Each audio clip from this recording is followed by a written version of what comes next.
Alors, bienvenue, venez nous rejoindre pour cette session de l'après-midi. Vous êtes déjà nombreux également connectés en direct, puisque le live tweet reprend sur le compte @forum météo et climat, et continue également à partager les moments forts pour vous de ces sessions sur les réseaux, et en particulier avec le hashtag FIMC 2022. Et c'est parti pour cette troisième session, dans le prolongement de nos deux sessions de ce matin, vers une trajectoire zéro carbone. Comment on y va, et en particulier dans le monde de l'énergie, avec un joli panel autour de moi pour en parler. À cette table, donc, deux grands énergéticiens représentés par Karine de Boissezon, directrice impact du groupe EDF. On reviendra sur l'impact du groupe EDF. Laure Philippon, directrice de la finance durable et de la transformation RSE chez Engie. Vos deux groupes affichent tous les deux une très forte ambition en matière de réduction des gaz à effet de serre, avec des sujets qui vous rapprochent, des sujets qui sont très spécifiques à chacun de vous. On y reviendra, notamment le développement massif des énergies renouvelables et les problèmes d'acceptabilité, donc de planification pour les développer, là, qui vous rejoignent plutôt. Et puis pour les sujets qui sont un peu spécifiques, on a le verdissement du gaz d'un côté, le grand carénage et le renouvellement du parc nucléaire de l'autre, donc c'est pas rien. On abordera ces éléments ensemble. Vous nous expliquerez l'ampleur du défi qui s'annonce. Gilles Vermaux-Desroches, à mes côtés, vous êtes directeur du développement durable de Schneider Electric. Et vous insisterez, vous m'avez dit ça en amont de cette table ronde, sauf imprévu, sur l'importance des compétences pour arriver à la trajectoire carbone, et la digitalisation également pour actionner ces leviers de la transition énergétique. Isolde Devallière est également dans ce panel pour nous rappeler, en tant que chef de projet précarité énergétique à l'ADEME, à quel point il ne faut laisser personne de côté dans cette transition énergétique et ne pas accroître les précarités. Donc vous insisterez sur ce point très important. Et pour reprendre une expression déjà bien connue, c'est comment se rejoignent la fin du monde et la fin du mois. C'est ça, donc un enjeu que vous nous rappellerez. Merci d'avance. Laure Philippon, au cœur de l'actualité, évidemment, le verdissement du gaz. En ce moment, tout nous amène à ce sujet, la question de la souveraineté énergétique en Europe, dans le contexte de la guerre en Ukraine. Quelle peut être la trajectoire à court terme et à moyen terme de ce verdissement du gaz, qui rejoint là aussi les objectifs de neutralité carbone, en tout cas comme passage intermédiaire. Dites-nous tout, et puis quelle sera la place aussi des énergies renouvelables? Bonjour à tous. Effectivement, le contexte de la guerre en Ukraine a mis le doigt sur le fait que sur les enjeux énergétiques, les enjeux qui sont autour de la transition énergétique, il n'y a pas seulement les enjeux climatiques, les enjeux de compétitivité de l'industrie ou les enjeux de coûts pour les consommateurs, il y a aussi les enjeux de souveraineté énergétique. Donc on a une conviction, nous, chez Engie, c'est que la transition vers une neutralité carbone, pour qu'elle soit fiable et abordable, elle doit se faire sur la base d'un mix équilibré, donc avec de l'électricité, chaleur et gaz qui seront tous verdis, avec trois piliers. L'efficacité énergétique, qui va nous permettre de réduire les consommations, donc baisser les émissions de CO2, et aussi qui va permettre d'avoir une énergie à un coût plus abordable, une facture réduite pour les consommateurs. Aussi le développement des énergies renouvelables, et puis enfin le verdissement du gaz, puisque nous on est convaincus que le gaz a toute sa place dans la transition énergétique. C'est une énergie qui est stockable, transportable, et qui vient tout à fait en complément du développement des ENR, qui sont eux avec une production intermittente. Donc sur cette base, le groupe a construit une stratégie climatique, une stratégie de transition qui est donc déjà d'avoir un engagement vers le net zéro en 2045 sur l'ensemble de l'empreinte carbone du groupe, donc sur les scopes 1, 2 et 3. Et puis avec une trajectoire qu'on appelle well below 2 degrés, donc en dessous de 2 degrés, avec des objectifs très précis qu'on a calibrés pour 2030, à la fois notamment sur la production d'énergie et sur les ventes de gaz, qui sont vraiment les deux piliers de cœur du business du groupe. Et pour arriver à ça, en fait, on a là aussi trois leviers. Alors, un que vous n'avez pas évoqué, mais qui est quand même bien là chez nous, c'est la sortie du charbon, puisqu'on a encore... Ah oui, ça me semblait tellement évident, pardon. C'est tellement évident. Il y a encore un petit... il faut quand même le mentionner. Donc là-dessus, on a... parce qu'Engie est quand même un groupe gazier qui avait des actifs charbon. Donc on a sorti plus de 80% de nos capacités du portefeuille. Aujourd'hui, on a 2,9 gigawatts. Il nous reste donc un petit chemin à faire pour sortir d'ici 2025 en Europe et 2027 pour le reste du monde. Ensuite, le deuxième levier pour la transition, ça va être le développement dans les énergies renouvelables. Donc ça, c'est un choix très fort d'investissement du groupe. Aujourd'hui, on a 34 gigawatts de capacité installée en renouvelables. Je crois que c'est presque 8 en France. Et on a un objectif d'arriver à 50 gigawatts en 2025, 80 en 2030, pour qu'en 2030, ça représente 58% de la capacité installée du groupe de production d'énergie. Donc pour ça, on a des objectifs de mise en service de 4 gigawatts jusqu'à 2025 par an et 6 ensuite. Donc là, on va clairement accélérer jusqu'à 2030. Dans les ENR, il y a du photovoltaïque, des éoliens. Oui, l'éolien terrestre et l'éolien en mer. Ok, donc là, on se retrouve sur des mix comparables. Ouais. Non, voilà, c'était juste pour... Il n'y a pas d'autres ENR? Non, là, celle dont je parle. Après, il y a de l'hydraulique. Et c'est ça. C'est la première des énergies renouvelables. Mais oui, bien sûr. Bien sûr. Mais on ne peut pas trop la développer, celle-là, encore, si? Ah si, il y a plein de potentiel. Même dans France, les scénarios ouais. RTE, il y a encore du potentiel. Je parlais en France. En France, il y en a aussi, si, dans les 4 scénarios, enfin les 6 scénarios de RTE, pas les 4 scénarios de l'ADEME, pardon. Il y a du potentiel hydraulique et notamment des STEP, donc des stations de pompage. Tout à fait. On y reviendra. Merci pour cette précision. Oui, effectivement, nous on en a aussi en portefeuille en France, alors beaucoup moins qu'EDF, mais aussi au Brésil où on est un gros acteur de l'hydro, effectivement. Et alors en France, c'est vrai que nous, donc, on est sur notre développement, on est le premier développeur de ENR en France. Donc sur l'éolien terrestre et le solaire, ça va être le principal sujet pour nous, ça va être l'acceptabilité dont on va sans doute discuter ensuite. Et puis après, il y a l'éolien offshore, où là on voit que ça s'accélère en France, il y a plusieurs appels d'offres qui sont en cours, mais quand on compare à certains pays, on voit que nous on développe des projets par exemple en Écosse, avec des projets qui sont quand même très très importants, un projet notamment qui va fournir à terme 40% de l'électricité consommée par les Écossais. On se dit qu'en France, il y a encore un pas de plus à faire sur l'éolien en mer. Ensuite, sur le verdissement du gaz, comme je le mentionnais, pour nous c'est une étape clé aussi, et c'est une énergie de transition. Qui est vraiment un complément essentiel au développement des ENR. Alors en France, il y a une ambition claire sur le biométhane, notamment à partir de résidus, de déchets agricoles. On est très présent en France, ça va assez vite, ça va plus vite que prévu, et nous on pense justement que le contexte de la guerre en Ukraine va être un peu un catalyseur pour accélérer encore, et on est persuadé que l'objectif de 10% de biogaz en France à l'horizon 2030, il pourrait doubler en fait s'il y a tous les supports des pouvoirs publics qui vont bien pour ça. Donc nous, nos ambitions là-dessus, c'est d'avoir 10% de part de marché sur le biométhane en France. On va aussi se développer aux États-Unis, au Brésil, au Royaume-Uni, donc c'est pas que la France. Et puis c'est un sujet de souveraineté, mais pas que, parce que pour le coup, c'est assez important. On va parler aussi de précarité énergétique, mais il y a tous les sujets d'emploi, etc. Et le biométhane, quand il y a 1 TWh qui produit, c'est 1000 emplois qui sont créés. C'est aussi des revenus complémentaires pour les agriculteurs. C'est un sujet d'économie circulaire. Donc, pour le coup, c'est vraiment une énergie qui nous semble cocher beaucoup de cases.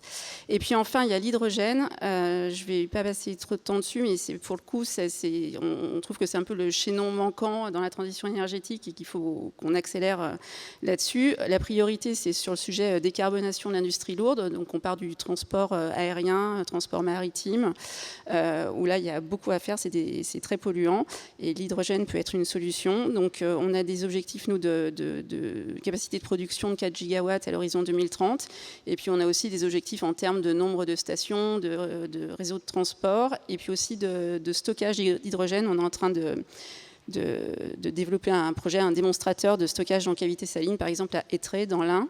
Voilà, donc c'est en test. Et donc pour nous, clairement, ça va être sortie du charbon, développement des ENR pour atteindre nos objectifs à l'horizon 2030, c'est le court terme. Et après, pour la neutralité carbone 2045, ça va être clairement le verdissement du gaz, parce que c'est là qu'on pourra passer à l'échelle et développer tout ça.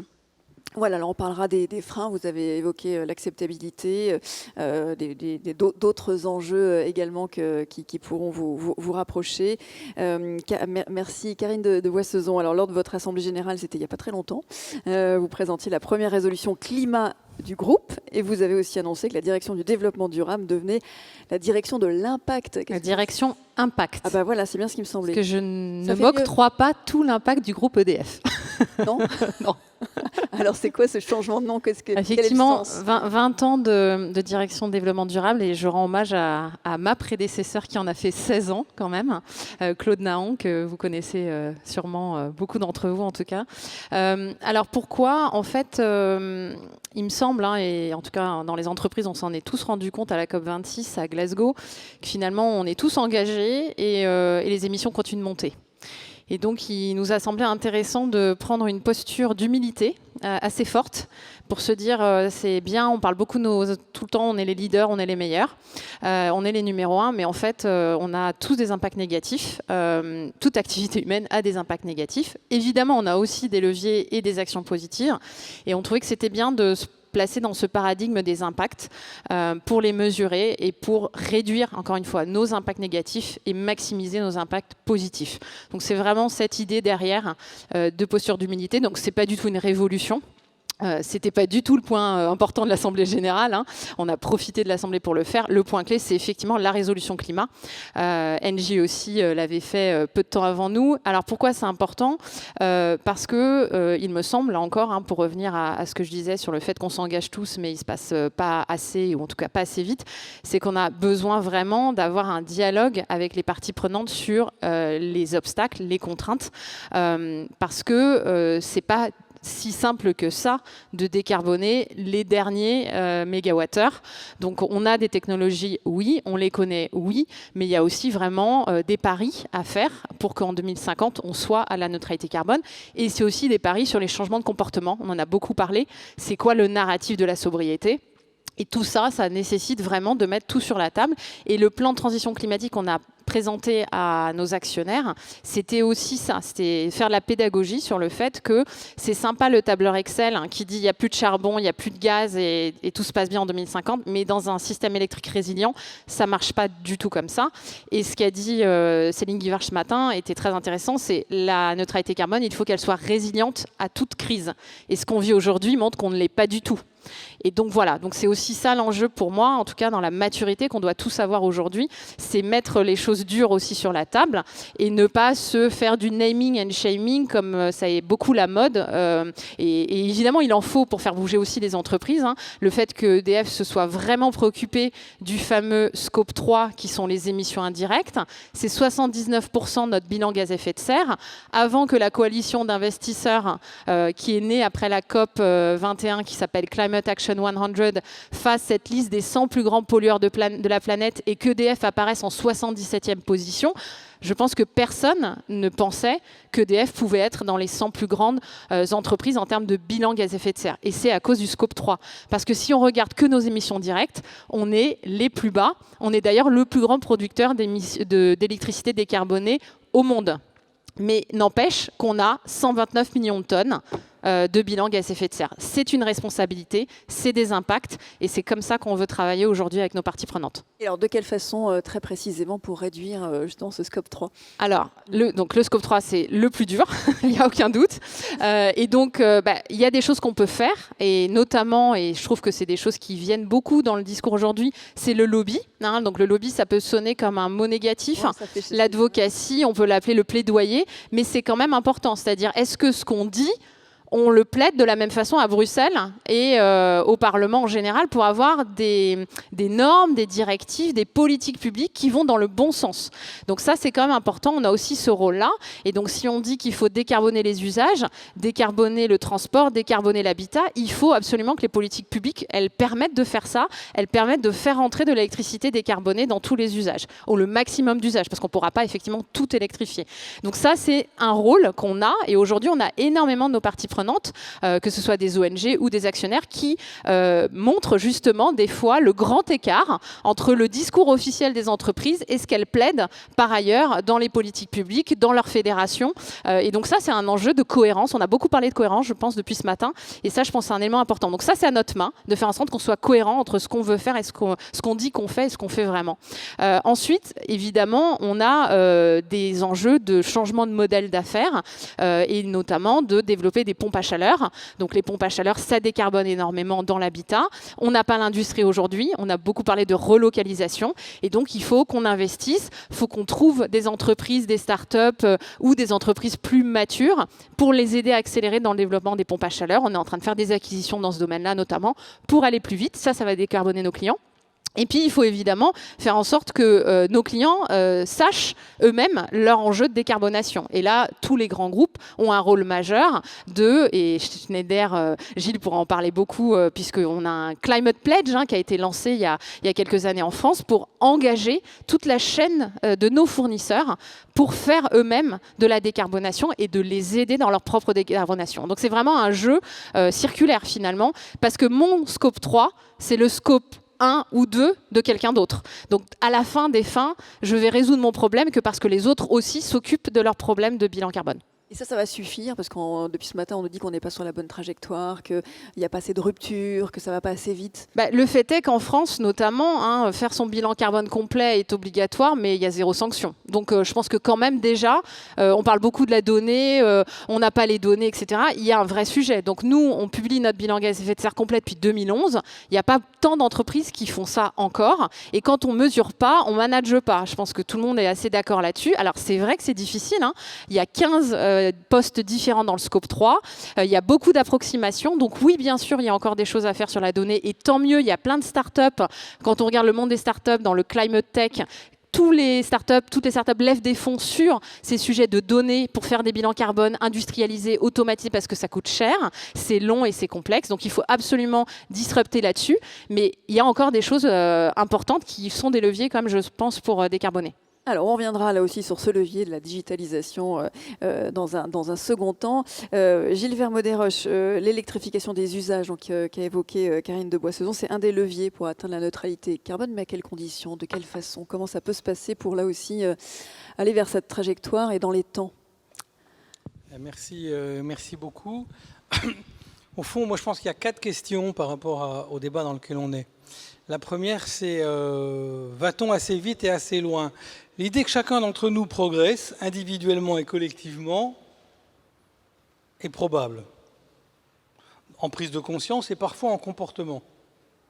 La seule question auquel on fait face, y compris depuis les dernières informations du GIEC, c'est est-ce qu'on va assez vite?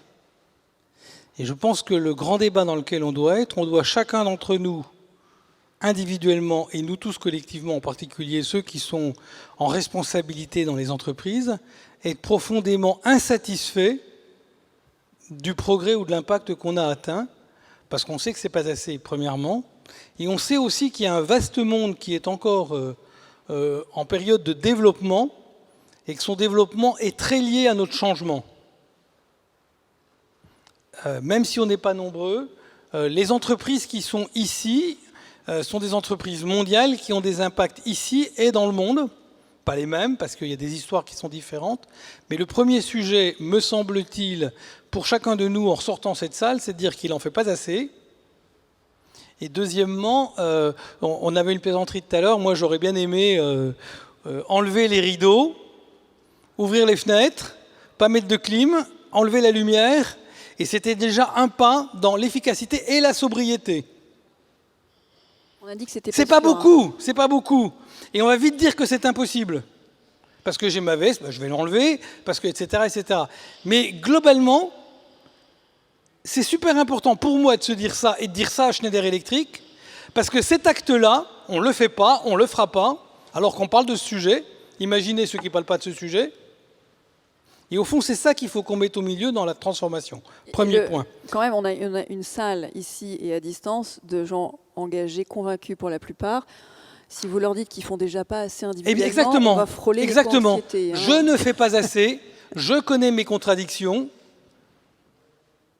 Que ceux qui n'ont... Mais tout le monde en a, et c'est toujours facile de trouver la contradiction des autres. Je dis seulement, plus on est en progrès, plus on doit être insatisfait, et plus on est insatisfait, plus on est innovant, j'y reviendrai. Deuxième point, quel est le chaînon manquant? Pour Schneider Electric, qui est une entreprise qui n'est pas un énergéticien, le chaînon manquant, ça n'est pas l'hydrogène, c'est vous et moi. Le chaînon manquant, c'est de faire passer l'énergie comme la plupart des autres secteurs d'activité de l'économie linéaire à l'économie circulaire. Je m'explique. Aujourd'hui, lorsqu'on parle de beaucoup de sujets, on parle d'économie circulaire, y compris avec un consommateur-acteur qui donne son avis sur ce qu'il vient de consommer, qui veut consommer local, qui consomme différemment, qui produit, qui vend, qui préfère l'économie de la fonctionnalité à l'économie du partage, à l'économie privée, etc. Aujourd'hui, quand on parle énergie, on parle encore dans une logique très linéaire, où on s'interroge exclusivement sur les manières de rendre disponible autant d'énergie possible qu'on en a besoin à tout moment. Le métier de Schneider Electric, qui est de rendre intelligents les usages, est un métier et des scénarios qui ne partent pas de ce qu'on va produire et comment on va le produire, de quelle manière, avec quel type de mixte, qui partent de comment chaque consommateur énergo-intensif, électro-intensif, collectif et individuel peut, par des outils d'intelligence, de contrôle digital de ses consommations, consommer mieux, c'est-à-dire à la fois consommer moins, contribuer par exemple à effacer pendant les 1000 heures de pointe françaises dans lesquelles il y a une très grande partie des émissions carbone de l'électricité française, shifter l'intégralité des consommations à l'électricité, ce qui ne veut pas dire qu'on n'a pas besoin de gaz pour produire de l'électricité, à un moment ou à un autre, en tous les cas dans le monde, et passer cette électricité rapidement à une électricité verte. Donc le deuxième message, c'est de dire, pour réduire ou pour contribuer à l'équation et l'accélérer, il faut que chacun, demain, et les systèmes vont le permettre, je rappelle que la loi européenne, et la réglementation européenne, la loi française, fait que dans quelques mois, un peu plus d'une année, on sera obligé, ou on aura la chance d'acheter des véhicules électriques dans lesquels on peut charger la batterie, mais aussi la décharger. C'est-à-dire, avec la chance qu'on a de Linky, cette génération-là et probablement celle d'après, demain, faire en sorte que les batteries des voitures soient assurantielles de la capacité de consommation à un moment donné où le réseau on aura peut-être moins de capacité. À un moment donné, il y a plein de capacités pour mettre de l'énergie électrique en réserve. Il y a remonter les barrages, c'est une solution. Il y a son ballon d'eau chaude. Il y a trouver les moments où, pour être dans le simple de notre vie quotidienne, on refroidit un peu plus son frigo pour qu'au moment de la pointe, on n'ait plus besoin de faire appel à l'électricité et qu'il reste froid au moment où il le faut. Il y a plein de sujets comme ça, la batterie, etc. Donc, deuxième point, emmener les consommateurs à être des consommateurs sur l'énergie comme sur tous les autres sujets. Et lorsqu'il est question de consommateurs industriels, rentrer dans une démarche d'effacement et de demande et d'offre qui permettra à la fois de consommer de manière plus linéaire, de rendre prédictive l'électricité dont on a dit qu'elle était intermittente, parce que quand elle est prédictive, on sait quand est-ce qu'on peut la consommer, et ça change complètement notre relation à cette électricité intermittente. Troisième point, il faut rêver. Il n'y a pas que les petites filles qui doivent rêver. C'est super important qu'elles rêvent. Il y a tout le monde. C'est quoi cette... C'est Madame Borne qui a dit ça hier. Hier soir. Ah, pardon. Alors, Karine qui était fabuleux. Ah oui, bah oui, c'est vrai. Fabuleux. C'est ça pour toutes Voilà. les petites filles. Ah, c'est ça. Voilà. Oui. Donc, il n'y a pas que les petites filles qui peuvent rêver leur avenir. On a tous à rêver à un avenir dans lequel on est engagé. Et c'est très intéressant parce que quand on regarde les 30 dernières années, les rêves impossibles sont quasiment tous devenus réalité. Si on avait la chance de se retrouver, il n'y aurait pas grand-chose qui aurait changé dans cette salle. En 1990, on aurait pensé le monde de demain sans Internet. Puis tout à coup est arrivé Internet, on a dit, bon, ça sera un petit complément du Telex, puis peut-être un petit peu plus, voilà. Si on était dans cette même salle en 2000, on aurait pensé, Karine qui m'a déjà beaucoup entendu connaît très bien cette histoire, elle rigole beaucoup, on aurait pensé le monde de demain sans le numérique. Et puis, il y avait un petit appareil photo numérique qui venait compléter pour quelques photos du quotidien qu'on n'utiliserait pas éternellement. Et les autres appareils photo ont quasiment disparu. Si on était en 2010, j'ai passé l'étape du smartphone, excusez-moi, mais globalement, personne n'a attendu le smartphone 13 pour avoir un truc de grande qualité. On est parti dès le début. Si on était en 2010, on dirait, bon, c'est sympa votre énergie solaire, mais 10 fois plus cher que le prix de l'électron produit autrement, ça ne marchera jamais. Il est aujourd'hui dans le monde, oublions la France dans nos discussions du moment, aujourd'hui dans le monde, il est à parité. Il a des inconvénients, il a des avantages, mais il est à parité. Et je vous promets qu'il y a 10 ans, j'offre ce que vous voulez à celui qui me trouve une communication intellectuelle qui dit que 10 ans plus tard, le solaire serait à parité. Chacun de ces 3 points que je viens de citer sont des rêves technologiques. Il faut tout donner à l'efficacité énergétique avec les solutions du présent. Et quel est votre rêve? Il faut tout donner à la sobriété, c'est-à-dire à notre comportement responsable. Et il faut vraiment croire à l'agenda des solutions et au fait que dans les 10 ans qui viennent, les 20 ans qui viennent, les 30 ans qui viennent, puisqu'on donne de plus en plus 2030 comme une borne et 2050 comme un objectif, on vivra de technologies qui ne sont pas celles d'aujourd'hui. Ça ne veut pas dire qu'il ne faut pas prolonger celles d'aujourd'hui dans l'espèce de transition. Quel est mon rêve, vous me demandez? Eh bien moi je pense, je l'invente comme ça, que dans 10 ans, il n'y aura plus un toit dans le monde qui ne sera pas producteur d'énergie. Ça sera une immense surface de production d'énergie, que tous les véhicules seront électriques ou quasiment, en tous les cas dans les pays de l'OCDE, et qu'on a là un backup de conservation énergétique qui ne sera pas négligeable, qu'on saura faire communiquer l'ensemble de ces consommations, et si je prends un exemple précis, qui fonctionne déjà dans d'autres pays, la Corée du Sud par exemple, on ne demandera plus à son lave-vaisselle, c'est un détail, mais quand vous l'avez pris en tête, vous verrez ce que ça change complètement dans votre vie. On ne demandera plus à son lave-vaisselle de démarrer dans 2 heures, mais on lui dira qu'on veut la vaisselle propre à 8 heures du matin le lendemain, et on attendra d'EDF et de ses compères de faire marcher le lave-vaisselle au moment où c'est le plus opportun par rapport à l'énergie la plus décarbonée dans la nuit. Vous voyez, si ça marche pour le lave-vaisselle, ça va marcher pour plein de choses comme ça. Donc il me semble que, pour finir là,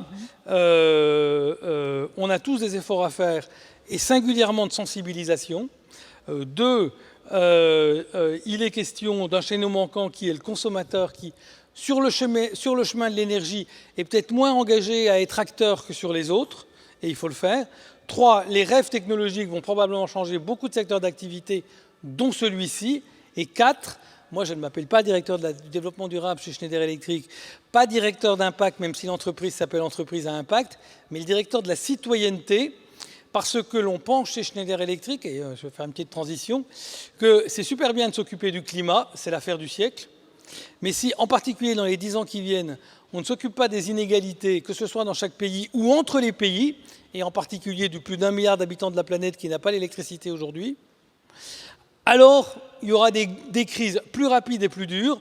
Moi, je suis très attentif à ce qu'on entend depuis une semaine. Je suis sûr que chacun d'entre vous, puisque vous êtes ici, vous l'avez lu, entendu ou regardé l'appel d'un certain nombre d'étudiants qui ne sont plus des individus tout seuls contre les autres, mais qui sont un peu le symbole de beaucoup d'autres étudiants qui le disent pas, qui ne se pensent pas. Il y a une jeune génération qui nous impose à regarder à la fois ces enjeux climatiques, c'est clair, mais aussi, et peut-être pas assez pour cette jeune génération, et on doit y contribuer, les enjeux sociaux. Ma boîte essaye de trouver les solutions pour la sécurisation électrique et pour la réduction des consommations énergétiques des 10% de Français qui sont en précarité énergétique. On a fait pas mal de projets avec Stop à l'exclusion et d'autres partenaires associatifs. Ce sujet-là est clé aussi, parce que si on ne s'occupe pas de l'humain au cœur du combat sur le climat, probablement qu'on s'occupera mal aussi du climat.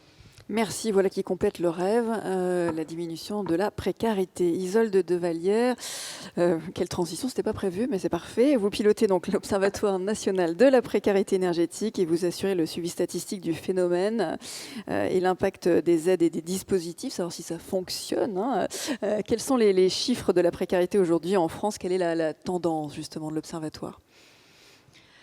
Alors, oui, on va avoir quelques chiffres qui vont s'afficher si vous voulez en régie. Alors, ça marche? Ah oui. vous n'allez peut-être pas pouvoir tout lire, mais au moins ceux de gauche. Ouais, non, mais l'idée, c'est pas de vous abreuver de chiffres. C'est vrai que chacun ses rêves. On peut imaginer le lave-vaisselle de demain. En attendant, c'est vrai qu'en France, il y a 4,8 millions de logements passoires qui sont donc très énergivores et qui pénalisent les plus pauvres, qui sont ceux qui les occupent. Et à mon avis, avant d'arriver au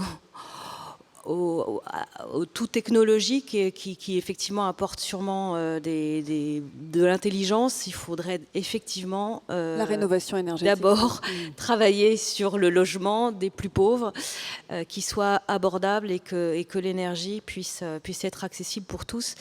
Parce que c'est ce qui impacte effectivement sur les ménages. Donc, nous, on n'est pas à 10%, selon les statistiques, hein, selon l'enquête nationale logement, qui date un peu, et donc on attend la prochaine, elle date de 2013.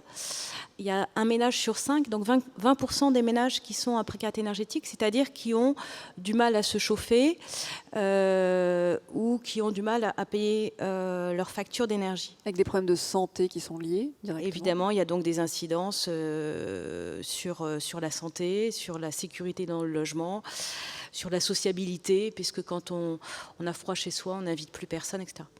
Donc 20%, alors c'est vrai qu'aujourd'hui on attend les chiffres, il y a pas mal depuis 2013, il y a eu beaucoup de dispositifs qui ont été mis en place, il y a eu un bouclier tarifaire dernièrement en pleine crise Covid qui a permis effectivement de limiter sûrement les difficultés de ces ménages. Il y a eu une prolongation de la trêve hivernale qui a permis effectivement d'éviter les coupures. Donc il y a une diminution des coupures, mais on sait bien que c'est sans doute en trompe-l'œil, puisque effectivement la trêve hivernale étire cette période de garantie de la fourniture d'énergie, mais évidemment il y a un moment où il faut payer quand même sa facture d'énergie.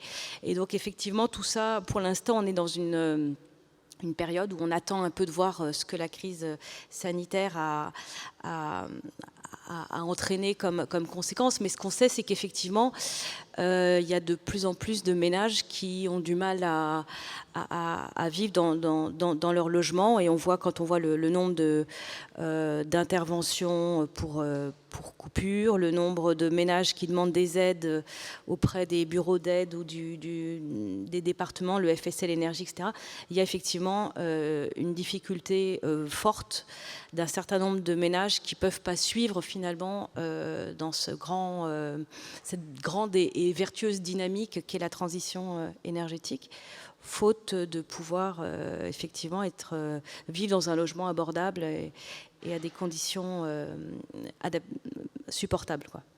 Donc ça, c'est vrai que je vous livre ces chiffres. Qu'est-ce que c'est que l'Observatoire national de la précarité énergétique? C'est justement une instance qui a été créée suite au Grenelle de l'environnement pour observer le phénomène, identifier la façon dont il évolue et dont les aides et les dispositifs impactent sur cette évolution, et pour pouvoir effectivement prévenir le mieux possible les conséquences du renchérissement du coût des énergies, puisqu'effectivement, on le sait, depuis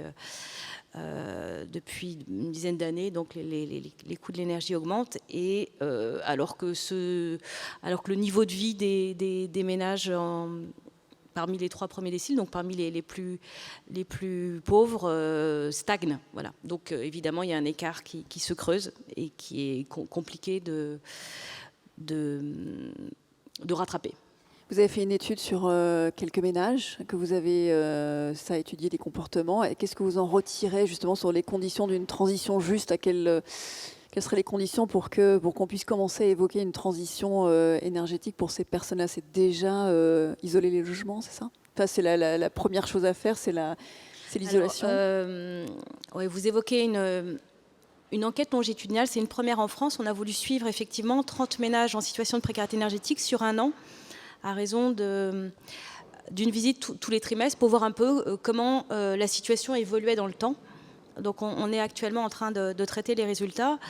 Ce que nous rapportent les sociologues, c'est qu'avant d'isoler, il faut d'abord apurer les dettes. Et ça, c'est un préalable. Et on a tendance parfois à vouloir effectivement mettre la charrue avant les bœufs, à les entraîner vers des travaux qui sont parfois d'un niveau de performance exigeant, donc ce qui est intéressant, mais ils ont effectivement du mal à suivre, si tant est qu'ils soient dans des situations de restriction, donc de difficulté à se chauffer et d'impayé d'énergie. Donc la première chose, c'est effectivement ce qui nous rappelle, c'est d'abord de traiter la situation économique. Tant qu'elle n'est pas traitée, il n'y a pas de projet de rénovation énergétique possible. Donc ça, c'est un préalable. La deuxième chose, c'est effectivement de restaurer une relation de confiance avec des gens qui, pour certains, ont été très sursollicités par des tas d'offres de fournisseurs divers et variés qui pouvaient être des offres alléchantes et qui finalement se retrouvent dans des situations un peu compliquées. C'est donc effectivement un accompagnement très, très resserré. Et ça, c'est compliqué parce qu'on sait qu'effectivement, c'est des coûts d'ingénierie, d'accompagnement qui sont très importants. Mais tant que cette frange-là des ménages n'est pas accompagnée, rassurée, on risque effectivement de les mettre un peu à l'écart de cette dynamique nécessaire. Et puis, voilà, il y a pas mal de dispositifs. C'est vrai qu'on travaille pas mal sur l'idée de l'autorénovation, c'est-à-dire comment impliquer les ménages dans la rénovation de leur logement, c'est-à-dire comment les aider à ce qu'ils retrouvent une certaine estime de soi. C'est-à-dire que l'idée d'aller au guichet chercher de l'aide est quand même assez insupportable et détestable. Il ne faut pas l'oublier. Donc on est vraiment sur l'idée de remettre de l'humain, ce qui vient d'être dit. Et il y a tout un travail de formation, de qualification des accompagnateurs pour effectivement embarquer tout le monde et faire en sorte que la transition soit équitable, juste et solidaire. Merci beaucoup. Sur le sujet de la précarité énergétique, Laure Philippon et Karine de Boissonneau après. Ouais. Oui, que faites-vous très concrètement pour accompagner les plus précaires de vos clients ? Alors, effectivement, je vais rebondir sur le sujet rénovation des logements. Nous, on est aussi... j'entends le point que d'abord, il faut apurer les dettes, mais nous, on pense aussi il y a le sujet de la rénovation des logements, mais il y a aussi... rénovation des chauffages, le fait d'avoir de la production solaire. Donc ça va en fait engager les gens aussi à être acteurs de la transition. Et puis ça va leur permettre demain de réduire les coûts. Donc ça, c'est vraiment la solution de long terme. Après, sur la solution de court terme, nous, on essaye d'aller au-delà des obligations qu'on a. Donc il y a deux choses. Nous, on a déjà pas mal, on a 70% de nos clients qui sont à des tarifs fixes. Et donc ça va faire que l'énergie n'augmente pas à court terme. Donc ce qu'on va faire, c'est un accompagnement à la fin de cette période de tarifs fixes, parce que là, il peut y avoir des hausses tarifaires très importantes. Donc là, on revient aussi sur expliquer que les personnes puissent comprendre les offres qui leur sont proposées. Ça, c'est un vrai sujet. Ensuite, on a proposé des solutions d'accompagnement pour l'étalement sur 2 ans, par exemple. On a un réseau qui est en région, qui va pouvoir aussi mobiliser les acteurs sociaux, les associations pour accompagner les personnes. Et en fait, l'idée, c'est vraiment d'avoir des procédures personnalisées de suivi, d'accompagnement. Je pense que Dave va peut-être parler après de la période minimale de maintien de l'énergie, mais on a testé nous depuis 1 an aussi cette solution auprès de 10 000 clients. Donc là, l'idée, c'est d'avoir une réduction de la capacité et du coup de pouvoir apurer le solde sur le long terme. On a vu que c'était quelque chose qui fonctionnait très bien des deux côtés, c'est-à-dire à la fois pour l'entreprise et aussi pour nos clients qui en fait s'y retrouvent, et ça permet de réduire la consommation et en même temps de solder les dettes petit à petit. Voilà. Merci pour cette précision. Oui, Karine de Boissonneau, et après Oui, peut-être de façon plus large, dire effectivement que ce sujet de la transition juste et inclusive est arrivé assez récemment quand même dans la vision des enjeux de transition énergétique. C'est-à-dire qu'on le voit vraiment de façon violente maintenant, mais de se dire cette transition, elle risque d'être quand même inflationniste. C'est quand même une réalité qu'on vit très très fort aujourd'hui. Et donc, notamment les financiers se sont emparés du sujet très récemment. Avant, c'était vraiment pas très bien de dire qu'on s'occupait justement d'épurer des dettes de clients, qu'on arrêtait la coupure, ce qu'a annoncé EDF, on ne coupe plus nos clients. Mais aujourd'hui, je pense qu'après la crise Covid, c'est ce que disait Gilles, l'humain, et notamment dans les entreprises, comment nos salariés sont engagés dans nos entreprises, c'est parce qu'ils se retrouvent dans ces valeurs aussi humaines, d'accompagnement, de protection. Et ça, c'est des valeurs, on peut être heureux d'une certaine manière, c'est peut-être une des seules choses positives qu'on a eues du Covid, mais c'est de se dire que l'humain est revenu vraiment, je pense, au centre du jeu, on l'a tous dit, et je pense que c'est une réalité. Donc après, nous, concrètement, on est évidemment un acteur très important du marché électrique en France, donc on a 230 conseillers solidarité en France. Donc c'est des gens qui ne font que ça, qui sont donc maillés avec les assistantes sociales, souvent des assistantes sociales, on peut dire les assistants sociaux aussi, mais il y en a quand même beaucoup de femmes, il faut le reconnaître, et on les forme, parce que c'est ce que disait Isolde, c'est vraiment très important de comprendre finalement ce que c'est les enjeux énergétiques dans une maison ou dans un appartement. Après, la difficulté, et on en est tous conscients, c'est que ces accompagnateurs sociaux eux-mêmes sont en difficulté depuis Covid. C'est-à-dire qu'ils ont dû gérer la concurrence des périls de tout le monde. Et par ailleurs, on a des nouveaux précaires, des étudiants, des auto-entrepreneurs, etc. Donc, en fait, c'est un peu la difficulté, c'est que c'est très divers. Et donc, ça demande d'avoir aussi du sur-mesure, comme l'a dit Laure, et donc des moyens. Et donc, on en revient là aussi à tout le monde soit conscient que tout ça, ça demande aussi de l'argent, du temps. Et beaucoup d'engagement et de motivation des troupes pour arriver à faire ça sans stigmatiser. On a échangé avec Isolde dans la préparation de cette table ronde sur les éco-gestes. Est-ce que vraiment c'est pertinent pour ces précaires de leur expliquer de mettre le couvercle sur la casserole? C'est pas forcément ça leur gros sujet. Donc nous-mêmes, on doit apprendre de comment on parle à ces enjeux de précarité. C'est quoi le bon discours? On est très techno, on est très expert. Et donc les aspects sociaux, sociétaux, c'est sûrement aussi des choses en toute humilité où on peut s'améliorer, je pense, dans les discours qu'on donne. Néanmoins, et je finirai là-dessus, quand on parle sobriété, il y a aussi, est-ce que l'entreprise aujourd'hui est attendue sur un discours de sobriété? Si je prends l'exemple typique qui nous est arrivé l'hiver dernier, on a lancé une grande campagne qui s'appelait « Mets ton pull », où on expliquait que 1 degré de moins dans son appartement, évidemment ça ne vaut pas pour les grands précaires, on parle des gens qui ont la capacité de baisser leur température, ça faisait économiser 7% d'énergie, et on nous a renvoyé, fais marcher tes centrales et après tu viendras me parler.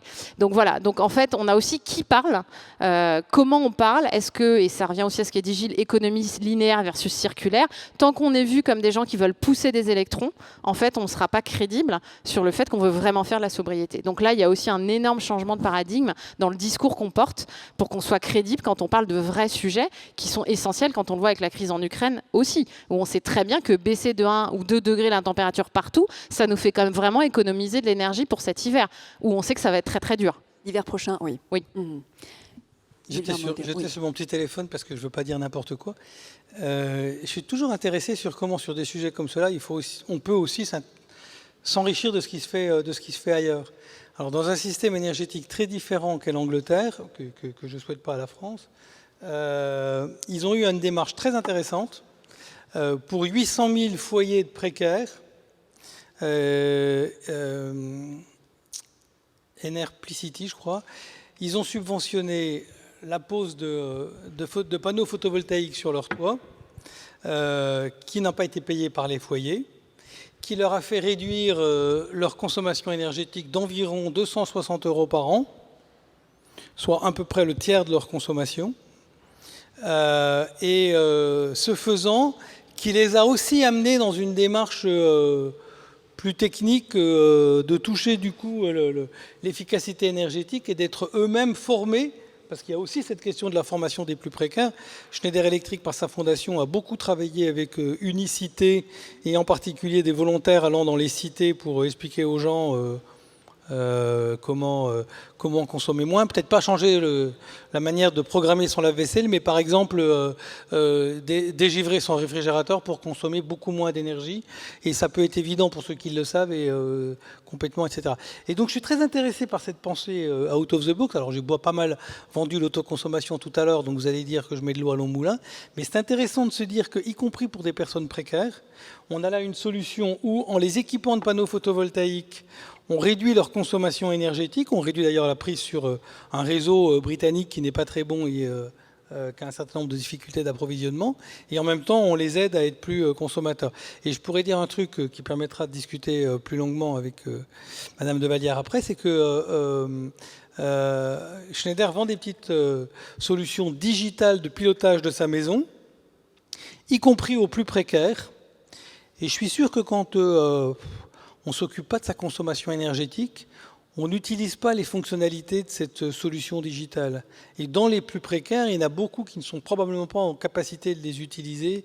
Et malheureusement, on en rencontre, et dans des engagements associatifs que j'ai, j'en rencontre. Mais il y en a beaucoup qui sont capables de le faire.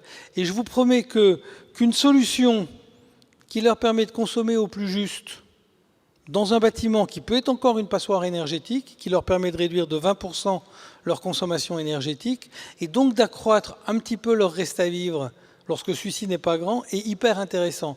Donc je pense qu'il n'y a pas d'anathème. Une boîte comme la mienne qui n'est pas distributrice et qui n'a pas les objectifs ou les impératifs de distributeur d'énergie peut aussi penser que la technologie n'est pas une fin en tout, mais la technologie, c'est aussi un soutien pour les plus défavorisés. Il y a plein de sujets comme ça aujourd'hui. D'ailleurs, la jeune génération, lorsqu'elle est créatrice d'entreprises, ces entreprises sont souvent des initiatives sociales au moyen du digital. Ticket for Change et autres sont des bons exemples de toutes ces entreprises qui ont pu être créées. Il y en a d'autres, bien sûr, peut-être plus connues autrement, etc. Mais en conclusion, les technologies, c'est aussi pour les personnes précarisées. Si je prends un exemple qui quitte la France pour parler de la précarité énergétique au cœur de l'Afrique, c'est-à-dire ceux qui n'ont pas l'électricité, la solution, ça n'est pas le solaire, c'est le solaire piloté et digital. C'est possible au cœur d'un village, parce que sinon, on n'aura jamais les moyens de réparer la solution. Et pour le coup, nos 3 entreprises ont des solutions complémentaires sur le sujet et s'investissent en la matière et supportent aussi dans des investissements à impact des startups qui font ces démarches-là. Donc il faut avoir les 3 sujets, être attentif. Et être attentif, c'est aussi regarder ce qui peut se faire ailleurs qui est intéressant. Il y a déjà plein de questions. On va terminer cette discussion sur la précarité. Oui, Laure Philippe. Non, je voulais juste rebondir très rapidement dessus. Enfin, pour moi, les 2 discussions, ce qu'a dit Karine et ce que dit Gilles, boucle. C'est-à-dire qu'effectivement, nous, les entreprises, on a du mal à se positionner sur le sujet de sobriété parce qu'on n'est pas forcément censé être prescripteur de ce qui est bien ou pas bien, c'est-à-dire baisser son chauffage de 1 degré ou quelque chose comme ça. Par contre, c'est sûr, on le voit quand on vient avec des solutions technologiques qui permettent justement de piloter la consommation, etc. Là, on va avoir un impact et ça passe beaucoup mieux. Donc, c'est sûr que nous, on se dit qu'en fait, sur le sujet de la sobriété, le rôle qu'on a à jouer, c'est pas d'être prescripteur, mais de pouvoir donner des outils pour qu'ensuite le consommateur se les approprie et puisse aller vers la sobriété. Oui, Isolde, que vous inspirent toutes ces réflexions Non, mais je suis tout à fait d'accord avec tout ce qui se dit, sauf que moi, ma crainte, c'est qu'à force de focaliser sur les bonnes pratiques, ou donc sur l'idée qu'il faut mieux contrôler, mieux veiller à ses consommations, voilà, il y a cette idée effectivement de responsabiliser l'habitant et ça me paraît tout à fait évident. Mais attention, c'est quoi ces économies par rapport à un logement F ou G où l'isolation en fait défaut, le double vitrage aussi. Enfin, moi j'en ai vu vraiment. Et donc voilà, juste peut-être il faut être assez vigilant effectivement, mais c'est ce qui se dit sur le message et puis éviter les injonctions, les yaka faucons. Il faut peut-être, je dis ça, mais je l'emploie aussi, mais d'abord, non, mais d'abord un logement isolé, en fait. On est vraiment. Non, je ne suis pas d'accord avec ce sujet. Excusez-moi, et pour le coup, je travaille beaucoup avec Stop à l'exclusion, et je suis beaucoup dans les quartiers, et je suis allé dans des initiatives à Beauvais, où il y a des gens qui ont des très mauvais appartements. Quand on leur met une solution digitale, qui même dans cette passoire, qui ne devrait pas exister, et que l'État n'aurait pas dû laisser subsister depuis 20 ans, même dans ces cas-là, quand on réduit de 20% la consommation énergétique, on apporte un reste à vivre qui peut permettre aussi de contribuer à la rénovation du bâti. L'idée très linéaire qui est de dire les occupants, ils ne vont pas avoir les moyens d'être responsables. Le bâti, il est cassé, il faut réparer le bâti. Après qu'on aura... oui, mais moi, c'est pas ce que j'ai dit non plus. Une fois qu'on aura réparé le bâti, on verra avec eux s'ils peuvent piloter leur consommation, etc. C'est un petit peu la cerise sur le gâteau.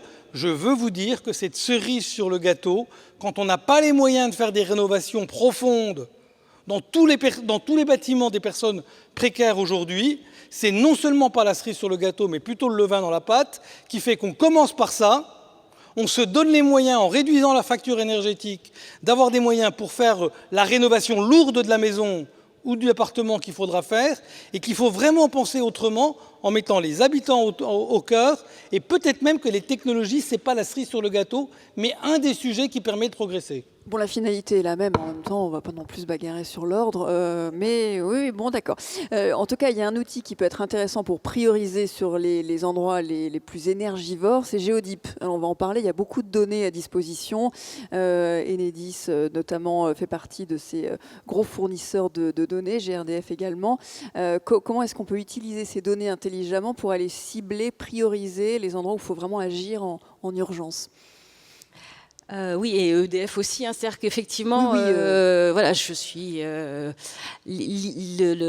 pense que la lutte contre la précarité énergétique, c'est vraiment de rassembler très largement l'ensemble des partenaires, qu'ils soient publics ou privés, pour réfléchir ensemble et produire effectivement un certain nombre d'outils intelligents. Voilà. Donc on n'est je pas suis contre pas les anti-outils du tout, parce qu'effectivement, on a travaillé pendant un certain nombre de mois à mettre au point un outil de repérage de la précarité énergétique qu'on offre à l'ensemble des territoires et qui permet d'identifier jusqu'à la maille iris des zones qui sont en où se concentrent des ménages en précarité énergétique du lieu de leurs dépenses d'énergie ou de carburant.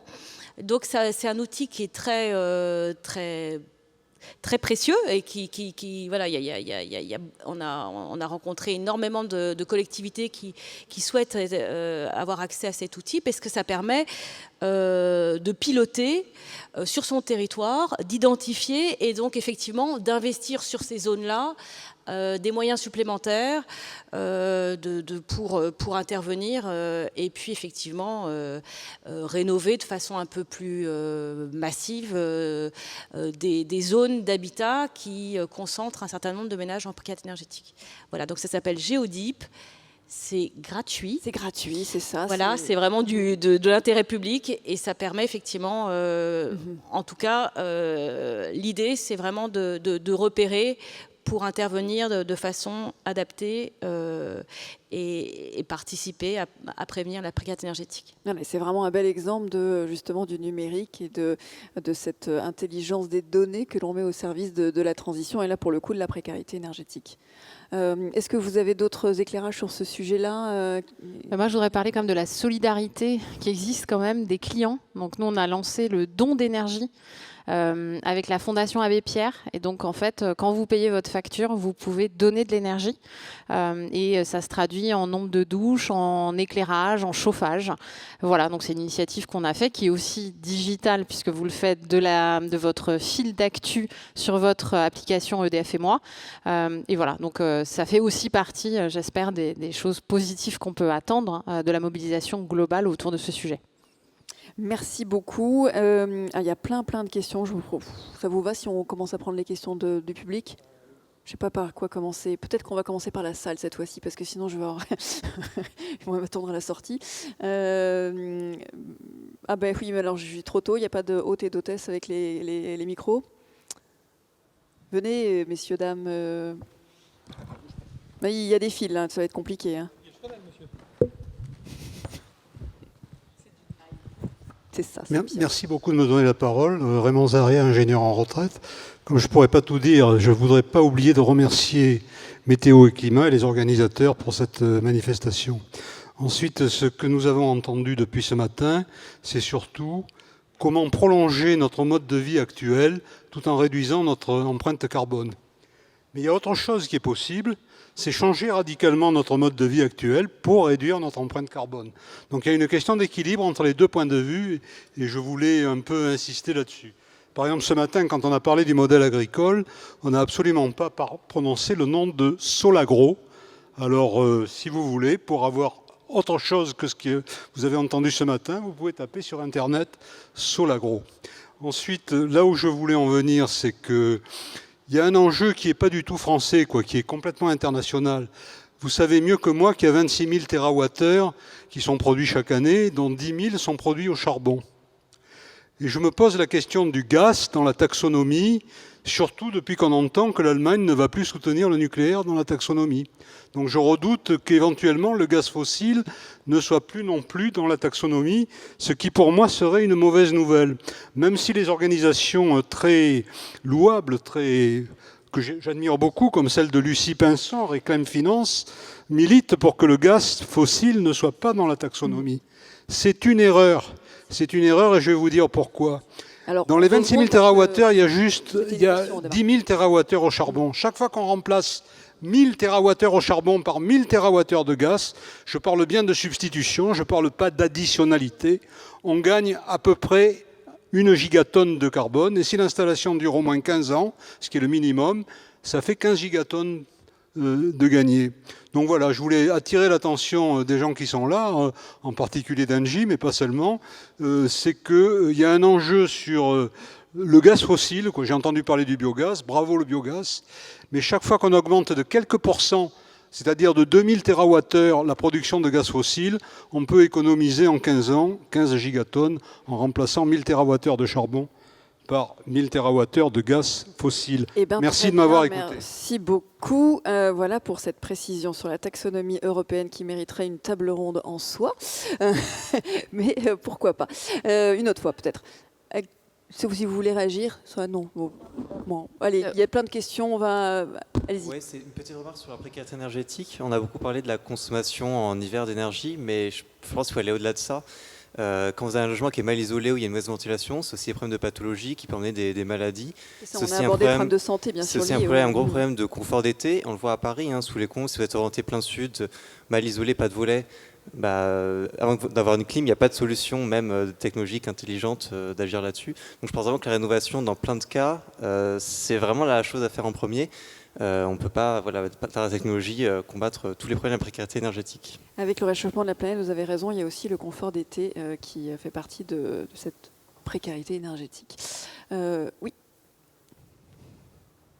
Oui, bonjour. Donc, je suis ingénieure précarité énergétique. J'ai accompagné une centaine de ménages sur la rénovation de leur logement en partenariat avec des travailleurs sociaux. Voilà pour le cadre. Je reprends le sujet, c'était le système énergétique vers la neutralité carbone.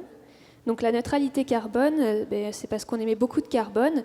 Et je trouve qu'il y a un sujet qui n'a pas été abordé, c'est les personnes qui émettent beaucoup de carbone, les propriétaires riches qui ont des résidences secondaires. J'ai vu le déploiement des tablettes pour les plus précaires, donc avec plus ou moins de succès. Moi, je me pose réellement la question de cibler ceux qui émettent le plus, qui ne sont pas les personnes les plus précaires, ceux qui ont le plus de mètres carrés par personne, ceux qui ont le plus de résidences secondaires. Donc voilà, je n'ai pas une question précise là-dessus, mais voilà, quand on pense aux ordres de grandeur de ceux qui émettent réellement beaucoup de carbone, je trouve qu'on passe beaucoup de temps sur la question des plus précaires, ce que je trouve bien, parce que bon, dans mon métier, clairement, j'ai vu qu'il manquait réellement de moyens. Mais si l'objectif, c'est réellement de baisser au niveau du carbone, je pense qu'il faut qu'on parle des plus riches. Et de la justice fiscale, et ça aussi, c'est une thématique vraiment d'actualité, la redistribution, effectivement, et de cibler ceux qui consomment le plus, puisque je ne sais plus si on a les chiffres, mais... c'est 10% des plus riches qui émettent 50% du CO2. Oui, donc clairement... dans le monde. Dans le monde, oui. Je ne parle pas de la France, mais... Enfin, on fait partie des 10% des plus riches dans le monde, tous autour dans cette salle. Oui, c'est ça. La précarité énergétique en France n'est pas forcément la même qu'en Inde ou que dans d'autres pays. Oh, c'est vous qui êtes le spécialiste. Enfin bon, bref, en tout cas, c'est une question qui est importante. Je ne suis pas sûre qu'on ait les moyens là d'en débattre tout de suite, mais effectivement, la justice fiscale est importante. Comment on redistribue ? Oui.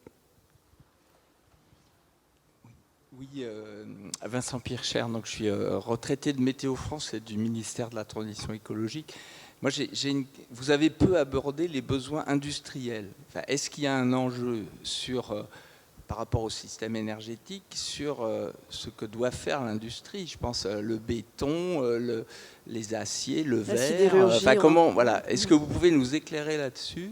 Je suis d'accord que tout ce dont vous avez parlé, l'habitat, les besoins des particuliers, c'est effectivement important, mais ça, c'est aussi important quand même. Est-ce que vous pouvez nous éclairer là-dessus? Oui, on en a parlé un peu ce matin dans la session 1, mais vous avez raison, on peut y revenir sur les... Et puis, j'avais une deuxième question, c'est est-ce qu'on a une vision claire, suffisamment claire de votre point de vue, du potentiel d'énergie renouvelable en France. C'est-à-dire, et est-ce que vous pouvez nous le donner, quoi, en termes de quantité de térawattheures et puis en termes de variabilité?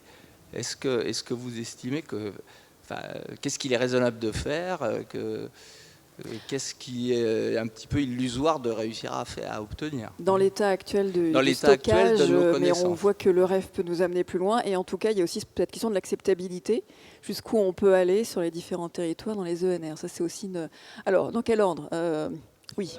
Acier, je regardais, parce que vous posez des questions. De fait, on parle des individus, mais les émissions carbone sont surtout faites par les gens qui produisent les solutions que les individus utilisent plutôt que leurs propres solutions.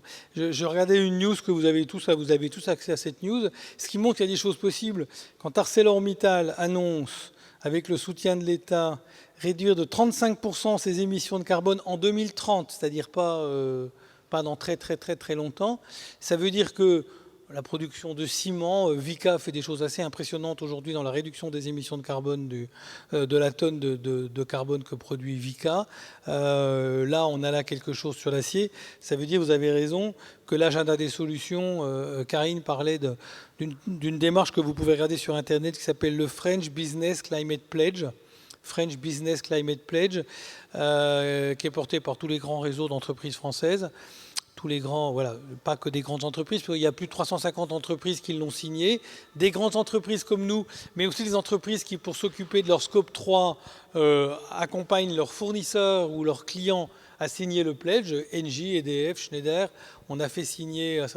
Et le pledge, c'est une manière qu'ont les entreprises, de dire comment elles-mêmes réduisent leurs émissions carbone, et deux, comment elles innovent et elles mettent de l'argent de R&D pour des solutions bas carbone. Ce n'est pas la panacée, mais ça répond un peu à votre question.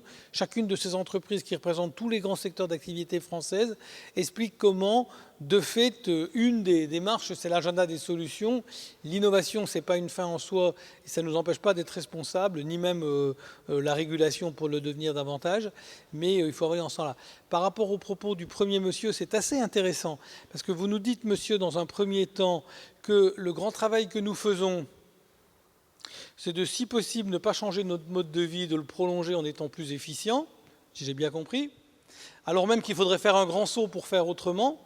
Et vous finissez votre propos en disant, il y a le gaz, et je ne dis pas ça contre Engie, qui fait beaucoup de travail sur beaucoup de sujets, y compris les énergies renouvelables. Il y a le gaz qui est là, on n'a qu'à changer cette production au charbon par une production au gaz qui est accessible aujourd'hui.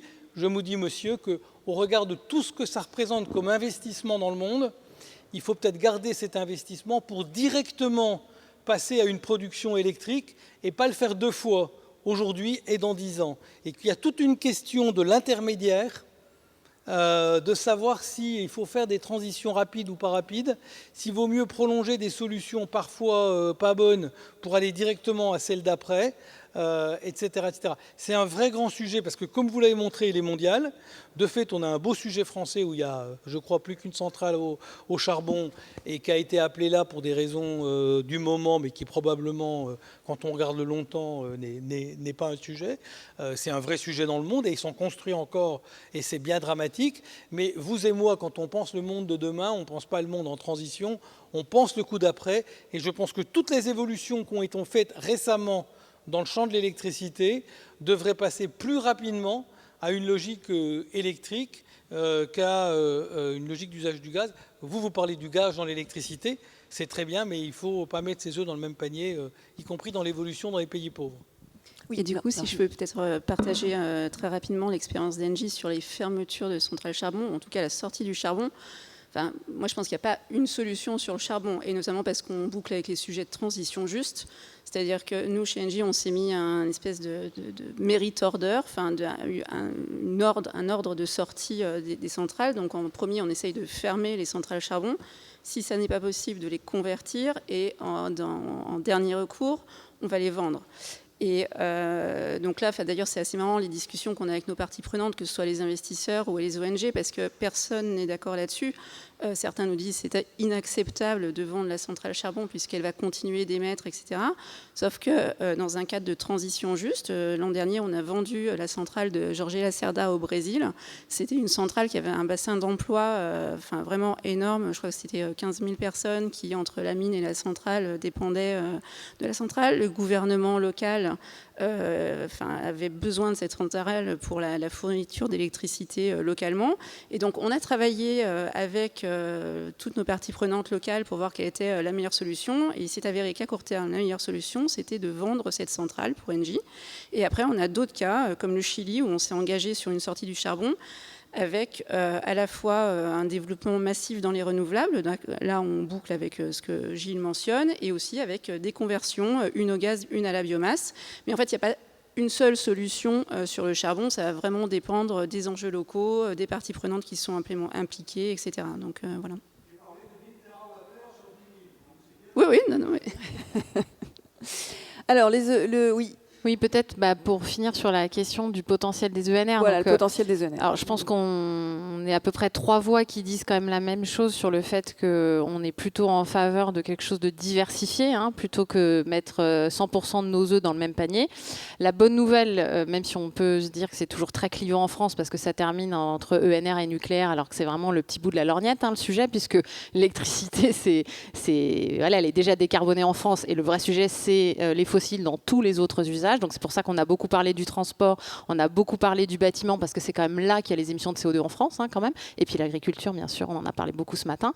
Mais de fait, on est tous très engagés et on y met beaucoup de moyens financiers pour développer les renouvelables. Et ça, je pense que c'est aussi un changement de prisme. On a beaucoup parlé climat, on commence à se dire attention, climat, biodiversité, même urgence, même combat. Mais derrière, il y a les autres limites physiques de la planète. Et donc, en fait, remplacer un véhicule thermique par un véhicule électrique, ça décarbone, mais on touche d'autres limites physiques de la planète. Et donc je pense que c'est ça aussi qui est devant nous et qui n'est vraiment pas simple. Quelles sont les filières qu'on sécurise de décarbonation? On peut parler des sujets de droits humains quand on va aller parler des panneaux solaires dans certains endroits en Chine. Donc voilà, donc tout ça, c'est quand même la complexité qu'on vit aujourd'hui quand on dit faisons plein d'ENR. Et bien sûr, il y a le sujet de l'acceptabilité. Ça a été évoqué par Laure. On est très très loin en termes de développement des ENR en France par rapport au reste de l'Europe, notamment sur l'éolien maritime. On voit à quel point c'est dur avec les pêcheurs. On est vraiment sur des sujets aussi de acceptabilité, de biodiversité. Est-ce qu'on est loin ou pas loin des côtes? Leur capacité à renverser aussi leur modèle d'affaires, d'une certaine manière. On est tous concernés par ce sujet du renversement du modèle d'affaires et de planification. Ce mot est très très à la mode, mais c'est quand même un vrai bon point. C'est-à-dire comment on planifie et comment on rend les gens acteurs des décisions. Je pense que c'est un peu le problème de l'énergie, c'est que ça a été vu, et c'est vrai, comme un sujet régalien, et qu'aujourd'hui ça ne passe pas. Donc les gens ne veulent pas subir effectivement les choix sur l'énergie de demain, quoi. Et quand même, c'est un vrai sujet. Enfin, donc il y a ce problème-là. Alors il y a des questions, je ne sais pas si vous avez les réponses. On me demande le bilan carbone du biométhane. On me demande est-ce que l'hydrogène est une bonne solution? C'est un puissant gaz à effet de serre indirect. Alors ça, moi, je sais où. L'hydrogène, c'est un vecteur énergétique. Donc, s'il est produit avec du fossile, effectivement, ça ne façon, sert à rien. Donc, il faut qu'il soit lui-même décarboné. Et donc ça fait qu'il y a un rendement qui est quand même très faible. Et donc, on considère qu'il faut l'utiliser que pour les usages qu'on ne peut vraiment pas électrifier directement. Donc la sidérurgie, par exemple. Certains usages industriels, on a parlé du transport notamment, lourd, et là ça a sa place, mais ça demande beaucoup d'électricité. Donc à la fin, on en revient au sujet de la sobriété. C'est quand on a des usages, à qui on les donne en priorité. Et donc, ça revient un peu à la remarque de notre ingénieur précarité énergétique. Est-ce qu'il faut l'utiliser pour chauffer un sauna pour un hôpital ? Ça, c'est aussi des vrais sujets d'équité. Donc, les biens essentiels, ils sont où? À qui on les donne? Et donc, l'hydrogène, il faut aussi qu'il soit utilisé à bon escient. Et comment on régule ces choix? c'est pas évident non plus. Il y a des questions sur le scope 3. Est-ce qu'on pourrait avoir un exemple d'émission de gaz à effet de serre d'EDF sur le scope 3? Ça correspond à quoi? Et comment est-ce que vous communiquez? C'est Elena qui nous demande comment communiquez-vous sur votre objectif net zéro carbone ou neutralité carbone au grand public, et notamment sur la diminution de vos émissions scope 3 si vous communiquez dessus. Alors, exemple de scope 3, l'achat de l'électricité pour vendre à des clients quand je ne produis pas mon électricité, par exemple aux États-Unis. Le mix énergétique américain, il est beaucoup plus fort que le mix français. Ça me crée des émissions scope 3. La combustion du gaz que je vends à mes clients, ça me crée du scope 3. Donc, c'est mes deux gros postes d'émissions scope 3, c'est ça. Voilà, c'est comme je suis un gros producteur, ça me fait un très gros bilan gaz à effet de serre. Alors, la communication sur la neutralité carbone, c'est un vrai poème en ce moment, puisque, en fait, et je peux le comprendre, beaucoup d'entreprises sont accusées de greenwashing. Vous avez peut-être tous suivi le magnifique calendrier de l'Avent produit par le collectif Point Réveil écologique. Chaque jour, une entreprise qui sortait sur le greenwashing. Donc, je pense qu'on était tous en train d'espérer qu'on ne sorte pas. Globalement, ça montre quoi? Ça montre qu'effectivement, c'est ce que je disais au tout début, c'est-à-dire les engagements, l'auto-incantation, c'est sympa, mais effectivement, tout est neutre en carbone. La station-service, elle est neutre en carbone. L'avion, il est neutre en carbone. Et donc, à un moment donné, il y a une vraie question sur comment on y arrive, parce que si c'est pour faire de la compensation et donc dire « dormez bien petits enfants, ça va bien se passer », non. Donc effectivement, comprendre quels moyens on met et est-ce que c'est de la vraie réduction avant de faire de la compensation, même s'il y a besoin de compensation et de séquestration de carbone, on l'a dit, il y en aura besoin, mais là aussi, comme l'hydrogène, il faut le réserver pour ce qu'on ne peut pas réduire. Donc réduire, c'est hyper important.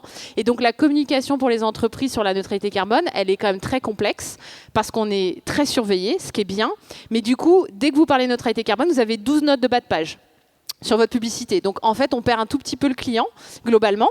Et donc, de fait, je ne suis pas sûre que ça soit effectivement très facile de communiquer sur le scope 3 aux monsieur, madame dans la rue. Néanmoins, vous l'avez vu, je pense, en venant dans cet endroit, si vous avez pris le métro, le collectif en réveil écologique a sorti des campagnes dans le métro qui fait un peu, change un petit peu les pubs pour genre burger ce soir, le burger est barré et il y a, regarde la synthèse du rapport du GIEC.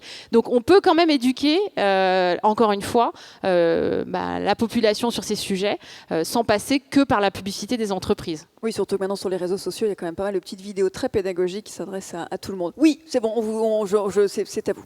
Est-ce qu'on peut savoir ce que c'est que le scope 3 ? C'est les émissions induites par la vente de nos produits, en fait. En fait, oui. Le scope 1 et le scope 2, on va les mettre ensemble. C'est les émissions qu'une entreprise fait directement sur ses sites, l'énergie qu'elle consomme. Voilà. Et le scope 3, c'est les émissions de ses fournisseurs. Quand Schneider Electric achète de la matière première. De nos achats. Etc. C'est la logistique de ces achats. C'est quand ce n'est pas mon entreprise qui, au-dessus de sa géographie, émet des émissions, ou mon vendeur d'électricité, les émissions qu'il émet pour le scope 1 et scope 2, c'est-à-dire mes émissions dites directes. Le scope 3, c'est les émissions directes amont ou aval, etc. Schneider Electric n'est pas le même industriel, il a un bilan carbone de 80 millions de tonnes, seulement 12 en scope 1 et scope 2, c'est-à-dire ce qu'on émet dans tous nos sites dans le monde. Voilà. Seulement 30 chez nos fournisseurs. On a un programme pour diminuer de moitié les émissions carbone de nos fournisseurs, et tout le reste chez nos clients, c'est un peu compliqué parce que c'est l'effet Joule du matériel Schneider Electric suivant les émissions carbone du réseau électrique pays par pays. Donc plus on vend en France et plus notre bilan carbone devient bon, plus on vend dans d'autres pays, plus c'est compliqué, et plus on aide les énergéticiens à être verts, plus notre propre bilan carbone est vert. C'est un peu comme si un particulier devait ajouter le coût carbone de fabrication de son ordinateur, de sa télé, c'est ça. Pour un particulier, c'est un peu ce qu'on appelle... L'énergie grise, non, en France, on pourrait faire un parallèle entre, quand on parle des émissions carbone d'un Français, puis après on parle aussi des émissions carbone importées d'un Français. C'est-à-dire que le Français, il a ses émissions carbone à l'intérieur de l'Hexagone. Il ne faut pas qu'il oublie qu'il achète beaucoup de choses à l'extérieur de l'Hexagone et qu'au fond, il est responsable des émissions de ce qui a été acheté ailleurs. C'est important de se le dire aussi, y compris pour préférer acheter local, y compris en montant le bilan carbone ici. Et si je peux rebondir là-dessus, pour moi, le bilan carbone, c'est quelque chose qui est quand même vraiment pas simple. Parce que, moi, je pourrais encore rebondir sur le scope 3 d'Engie, parce qu'il y a encore d'autres choses dedans. Enfin, bon, voilà, mais on va peut-être s'arrêter là. Mais nous, on a eu un enjeu aussi, pas seulement avec nos clients, mais avec nos employés. Parce qu'en fait, une fois que vous annoncez que vous voulez être net zéro en 2045, il faut expliquer ça à tout le monde pour que chacun comprenne la chose, ce vers quoi on veut aller, justement sur les sujets de compensation, qu'est-ce qui est possible, qu'est-ce qui n'est pas possible. Et sincèrement, ça n'est vraiment pas simple. Donc nous, on a même créé une Sustainability Academy. Et le sujet, c'est vraiment c'est la direction de l'engagement des collaborateurs et l'université qui travaille pour expliquer tout ça aux collaborateurs et qu'on soit pas, je veux dire, quand on est un groupe comme le nôtre, qu'on s'assure que tout le monde comprend ça et va dans le bon sens et communique correctement là-dessus. Enfin voilà. Et sincèrement, moi je trouve ça vraiment pas simple et c'est un gros sujet pour les entreprises en fait. C'est vrai. Et nous, on déploie la fresque du climat, vous l'avez vu à l'entrée. Donc 32 000 salariés d'EDF qui ont fait la fresque, 1300 qui sont animateurs aujourd'hui. Et c'est un outil puissant qui permet justement de comprendre les enjeux systémiques, mais aussi on en profite pour parler du bilan gaz à effet de serre, parce que ça nécessite du temps. Alors, est-ce qu'il y a... Oui, madame. Oui, bonjour. Merci pour vos interventions. Je m'appelle Karina, je suis ingénieure, mais je pose cette question en tant que citoyenne. Je travaille dans le digital, j'aime beaucoup les solutions digitales, c'est passionnant. Mais j'ai des questions parce qu'il y a des aberrations que j'observe en tant que citoyenne et je voulais avoir votre avis sur leur existence. 2 exemples, c'est que quand on habite à Paris dans une copropriété, on paye son chauffage au mètre carré. Donc si jamais on veut inciter les gens à chauffer, je pense qu'on s'y prendrait pas mieux. Donc pourquoi on en est toujours en 2022 dans cette situation-là? Et un deuxième exemple, il y a une étude de l'ADEME qui a montré que dans les financements des rénovations énergétiques, qui sont basés sur les moyens et pas sur les résultats, en fait, il y a, si je ne dis pas de bêtises, uniquement 25% des financements qui ont conduit à un abaissement des émissions. Donc pourquoi on ne passe pas à une stratégie qui est basée sur les résultats des rénovations et pas sur uniquement le remplacement de matériel, etc. Merci. Oui, la première partie, c'est aussi, ça met en lumière l'intérêt des compteurs communicants pour individualiser, responsabiliser. Il y a encore des copropriétés, c'est vrai, où chaque appartement paye au prorata de ses mètres carrés. Effectivement, c'est pas très incitatif, mais je ne sais pas si on a la réponse pour dire que c'est effectivement... J'ai une réponse, mais elle est un peu humoristique. Le seul moyen pour sortir de votre sujet, ça serait de passer au chauffage électrique. Pour une raison précise. Pourquoi on est dans cette démarche-là? On est dans cette démarche parce que ces copropriétés ont souvent eu des grosses chaudières à un endroit dans la copropriété. Et forcément, la consommation est très différente quand vous êtes l'appartement qui est à côté de la chaudière, qui aimerait bien avoir un peu plus froid, ou l'appartement qui est très loin, qui aimerait bien avoir un peu plus chaud. Celui qui est en hauteur et qui récupère la chaleur de tous ceux qui sont quand il a été pensé, ces péréquations, et je suis d'accord avec vous, il faut peut-être revenir dessus, mais il y a cette difficulté de la consommation n'est pas la même suivant où est votre appartement suivant. Et ça serait aussi injuste de le faire autrement par rapport à l'appartement qui est près de la chaudière, qui peut fermer tout le temps son chauffage, mais comme ça passe dans le mur à côté de lui, il fera très chaud. Puis l'autre qui sera à l'autre bout, qui devra tout payer parce qu'il a payé les autres avant. Donc ce que vous dites est profondément injuste, mais il y a eu des études sur des démarches différentes qui sont finalement encore plus injustes. Oui. Si demain, tout est bien isolé et que chacun a son chauffage électrique, alors il payera tout directement par la consommation qu'il a lui-même fait. Mais de fait, c'est dans un autre système de chauffage. Comme le dit souvent l'ADEME, si je sentais que c'est un vieux discours qui fonctionne toujours, quand on a un système, le plus efficient, ce n'est pas forcément de le changer alors qu'il fonctionne encore, pour en mettre un autre. Parfois, il faut laisser aussi la transition se faire avec les solutions qu'on a déjà. C'était une pub de l'ADEME sur quand on avait des ampoules, pas tout changer du même moment, quand elles étaient encore en train de fonctionner. Donc vous avez raison, c'est un bout de système, mais celui-là est assez compliqué pour être complètement juste.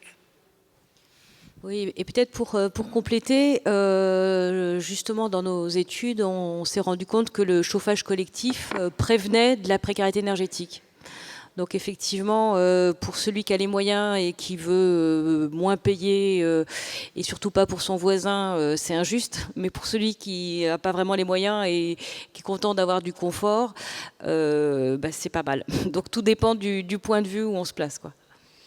Après, sur la réno, alors c'est un peu compliqué ces effets rebonds. C'est vrai que c'est des vraies questions. C'est-à-dire qu'à partir du moment où on peut se chauffer convenablement, évidemment on se chauffe, alors qu'avant on pouvait ne plus pas se chauffer, on était dans la restriction. Donc on gagne en confort, en santé, et donc justement il y a des études qui sont menées actuellement notamment par la chaire Hop sur cette question de combien ça coûte, quels sont les gains de dépenses de santé quand on rénove un logement de façon à pouvoir mettre en évidence qu'il y a des effets secondaires des coûts-bénéfices, exactement. Voilà, donc ça c'était une façon d'apporter une réponse.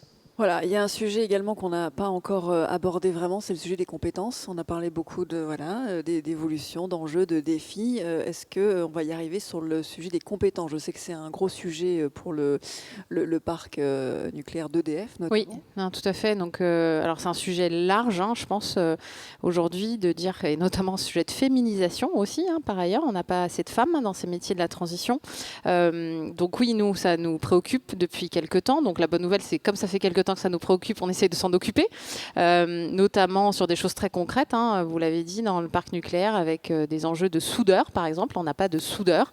Alors, c'est pas les soudeurs comme vous faites dans votre garage, c'est soudure au nanomillimètre, donc c'est évidemment de la sûreté nucléaire, donc on est sur des sujets hyper sensibles. Et donc, on a monté des écoles, en fait, de soudure. Donc, on est aujourd'hui en train de monter des écoles de formation pour arriver à gérer cette problématique de compétences. Et puis après, il y a un sujet, ça a été évoqué, je crois, par vous, Karine, ou Gilles, pardon, sur les étudiants d'AgroParisTech. Ça a fait le gros buzz, je pense que tout le monde on a entendu parler, mais c'est un sujet global aussi, de dire est-ce qu'on a un risque que les jeunes talents ne veulent plus aller dans l'entreprise tout court, en fait. Donc ça aussi, c'est un sujet global de dire attention, quand même, il faut garder des salariés engagés. Et donc ça veut dire que ces jeunes générations, même si je ne veux pas faire de clichés non plus, parce que j'ai des personnes pas jeunes dans l'entreprise qui nous challengent énormément, heureusement, mais il y a quand même un sujet d'attractivité aujourd'hui pour des... Alors c'est assez élitiste, ça reste comme des ingénieurs ou en tout cas de gens qui sortent de grandes écoles quand même. Enfin, néanmoins, c'est un vivier pour beaucoup de nos entreprises et qui aujourd'hui peuvent être amenés à penser qu'on ne va pas assez vite, c'est ce que disait Gilles en introduction, et donc qui préfèrent finalement sortir du système, déserter, comme le mot a été utilisé. Alors déserter les modèles destructeurs, c'était pas déserter tout court, mais donc voilà, donc je pense que là aussi pour nous c'est un élément très important, et donc beaucoup de nos entreprises aujourd'hui ont des collectifs de salariés. Donc chez EDF, il s'appelle le Rhizome. Il y a 800 salariés, ils étaient 80 il y a 2 ans. Et c'est des salariés qui ont fait ce choix de rester dans l'entreprise, mais qui nous poussent pour aller beaucoup plus vite. Et donc c'est des pour-pouvoirs et pas des contre-pouvoirs. C'est comme ça qu'ils se présentent. Et c'est important, on en a besoin. Et c'est des modèles, je pense aussi pour nous, vis-à-vis de leurs jeunes générations qui sont encore en études. Mais il faut être vigilant et il faut continuer effectivement à investir dans les compétences. Et Gilles Vermois-Desroches, on a vu que effectivement nos rêves peuvent nous mener très loin vers des métiers qui n'existent peut-être pas aujourd'hui et dont on n'imagine même pas qu'on va en avoir besoin demain. Comment est-ce qu'il faut faire c'est quoi le bon chemin pour relever ce défi des compétences dans ces métiers de l'électricité notamment? Oui, je pense qu'il faut faire attention à la phrase qu'on a tous l'habitude d'entendre ou de dire, qui est que quand il rentre dans son système scolaire, un jeune fera sûrement un métier sur lequel il n'aura pas été enseigné et qui ne connaîtra même pas. Je pense qu'il y a de fait 2 grands sujets très court terme. Il y a le sujet très court terme de la nécessité pour nos entreprises d'avoir l'innovation nécessaire pour ces solutions qui feront passer plus facilement, ou en tous les cas qui permettront de faire passer les engagements que l'on doit porter par exemple sur le climat. Et puis après il y a pour le coup l'anti-Jack Lang qu'il faut travailler très rapidement, c'est-à-dire sur les compétences techniques et technologiques de ceux qui n'ont pas besoin d'avoir le bac pour faire leur vie et leur métier. Dans le sujet dont on traite aujourd'hui, si on le met sur l'électricité, on va vivre en France 20 ans d'hécatombe de départ à la retraite d'électriciens qui ne seront pas remplacés. Parce que depuis un moment, alors que l'électricien est un vrai métier qui peut se faire par des hommes et par des femmes, pas lourd, pas tant complexe que ça, mais devenu plus avec justement l'intelligence du bâtiment. La difficulté que vous allez avoir demain, c'est pas d'avoir la solution accessible, c'est d'avoir quelqu'un pour l'installer. Et donc on n'est pas en train les solutions vont exister, d'ailleurs il y a des solutions qui existent. Et la maintenance aussi derrière. Mais il y a le problème de l'installation et de la maintenance, et qu'au fond on a tous ces métiers, c'est vrai dans la rénovation du bâti, c'est vrai je parle d'électricien, on pourrait parler de beaucoup d'autres métiers, et de comment nos sociétés, après le Covid on a beaucoup parlé de la revalorisation des profs, des enseignants, des soignants, etc., dont on voit que le salaire n'est pas à la hauteur du service qu'ils apportent à la société. Eh bien, je pense que la transition énergétique, la transition qu'on doit amener, va amener la même crise pour tous ces métiers de la transition du bâtiment, du transport, etc., qui ne sont pas assez payés et qui ne sont donc pas attractifs. Et donc, on se retrouve avec une population qui n'a pas pu passer le bac pour aller au-dessus. Je rappelle qu'en France, on a 70 000 jeunes qui quittent le système scolaire chaque année sans le diplôme qu'il a commencé à préparer au début de l'année, c'est-à-dire 10% de chaque tranche d'âge, et qu'en France, on repère que dans les moins de 30 ans, il y a 1,5 million de ce qu'on appelle des NEET, c'est-à-dire 1,5 million de personnes, ce qui n'est quand même pas complètement rien, puisqu'on le mesure entre 18 ans et 30 ans, c'est-à-dire plus de 100 000 personnes par an, dont on a perdu la trace, qui ne sont ni en emploi, ni au chômage, ni en formation, ni à l'école, et qui, pour plein de raisons différentes, ça serait une autre conférence qu'on pourrait faire là, il y a un travail à faire pour, de la même manière que ce qui a été ou ce qui doit être valorisé suite au Covid par rapport à ce qu'on a découvert pendant ce temps-là, la transition énergétique doit nous faire le même travail sur la reconnaissance des métiers et sur la formation. Beaucoup de ces formations peuvent être faites avec des compétences accessibles, et de fait, il y a aussi les compétences de demain qu'il faut préparer. Merci beaucoup. On arrive quasiment à la fin de notre échange. Est-ce qu'il y a une toute dernière question? Ah, cette fois-ci, on a réussi à... C'est très bien. Voilà, en ligne aussi, a priori, on a à peu près répondu à toutes les questions. En tout cas, un grand merci à tous les quatre. Merci d'avoir été avec nous, d'avoir participé à ce débat. Je vous propose une pause de 15 minutes et nous reprenons pour piloter, mettre en œuvre les transformations, et nous reprendrons avec Sophie Dubuisson-Kellier dans quelques instants, donc un quart d'heure, 20 minutes grand maximum. À tout de suite.